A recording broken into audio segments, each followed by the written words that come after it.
Friends, இந்த Innova Crysta இருக்குது இல்லையா, இதுக்கு வந்து ஃப்ரண்ட் சஸ்பென்ஷன் வந்து கம்ப்ளீட்டாக ஒர்க் பண்ணிட்டோங்க. என்னென்ன ரீப்ளேஸ் பண்ணியிருக்கோம் அப்படின்னு பார்த்துடலாம் வாங்க. இந்த டயர் இருக்குது இல்லையா, ரெண்டு வீல்லையும் பாருங்க, டயரோட வியர் ரேட் பார்த்தா தெரியும். இது வந்து அண்டர் இன்ஃப்ளேஷன் சொல்லுவோம் பாருங்க. ரெண்டு எட்ஜுமே வந்து வியர் ஆயிருக்கு. ஃப்ரண்ட்ல ட்ரெட் பாருங்க, பர்ஃபெக்டா இருக்கு. இந்த இங்க வந்து பாருங்க, அது ஆப்போசிட்ல எந்த அளவுக்கு வியர் ஆயிருச்சு, பட்டனே இல்லை, தெரியுதா? அதே மாதிரி இங்க வச்சு பாருங்க, பட்டனே இல்லை பாருங்க. இந்த ஏரியா ஃபுல்லாமே ட்ரெட் சுத்தமா இல்லை. ஆனா சென்டர்ல பாருங்க பர்ஃபெக்டா இருக்குது இல்லையா. இது ஏன் இந்த மாதிரி அண்டர் இன்ஃப்ளேஷன் ஆகுன மாதிரி ஆயிருக்குதுன்னா, ஃபர்ஸ்ட் இங்க வந்து பாருங்க, இதுதான் நம்ம நிறைய வீடியோ காட்டியிருக்கோம். இதுதாங்க ஸ்டீரிங் பாக்ஸோட உள்ள இருக்கிறது இன்னர் பால் ஜாயின், இது அவுட்டர் பால் ஜாயின். அப்படி இல்லைன்னா டைராய்டு அண்ட் ரேக் அண்ட்னு சொல்லுவோம். இங்க பாருங்க, இதை தூக்கினா எப்படி இந்த மாதிரி நிக்குதா? ஆக்சுவலா இந்த மாதிரி நிக்குதா? இது வந்து என்ன ஆகும் அப்படின்னா, இந்த பக்கம் வந்து பாருங்க, நம்ம ரீப்ளேஸ் பண்ணாம தான் வச்சிருக்கோம்.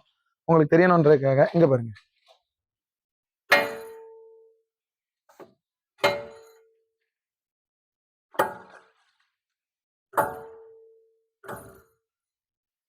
தெரியுதா?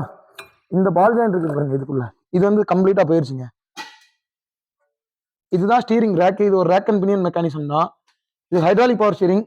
நம்ம இதை ரீப்ளேஸ் பண்றதுனால இந்த பக்கம் ஆயில் லீக் ஆகும்னு நினைப்போம். பட் அங்க ஆயில் சீல் இருக்கும். உள்ளுக்க தான் ஒரு பிஸ்டன் உள்ள வெளியே போயிட்டு இருக்கோம். ரோட்டரி வால் வந்து ஸ்டீரிங் காலம்ல இருக்கும். இது ஆல்ரெடி ஒரு பெரிய வீடியோ போட்டிருக்கோம். இதனால என்ன ப்ராப்ளம்னா, இந்த வீல் இருக்குது பாருங்க, இந்த வீலும் பாருங்க இந்த மாதிரி இருக்குது அப்படின்னு. இந்த எட்ஜ் பாருங்க சுத்தமாவே இல்லைங்க, கம்ப்ளீட்டா. இந்த பக்கம் பாருங்க, பட்டன் த்ரெட் பர்ஃபெக்டா இருக்கு. அதே இந்த பக்கம் பாருங்க, சுத்தமா இல்லாம இருக்குதா.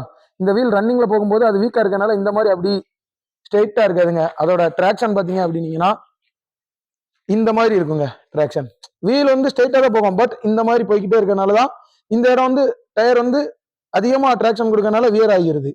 இந்த மாதிரி ஆகும். இது நம்மளுக்கு ஸ்டீரிங்ல ஹேண்ட்லிங்லேயே தெரியும் வீல் வந்து இதா இருக்குது அப்படின்றது. அதுக்கு இதுதாங்க ரீசன்.